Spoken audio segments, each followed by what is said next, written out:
পরম করুণাময় ও অসীম দয়ালু আল্লাহর নামে শুরু।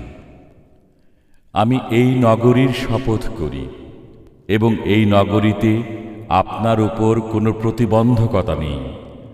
শপথ জনকের ও যা জন্ম দেয়।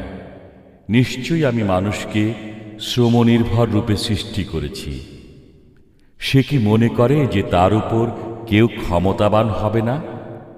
সে বলে, আমি প্রচুর ধনসম্পদ ব্যয় করেছি। সে কি মনে করে যে তাকে কেউ দেখেনি?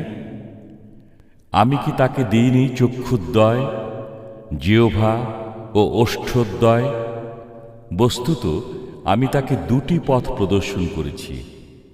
অতঃপর সে ধর্মের ঘাঁটিতে প্রবেশ করেনি।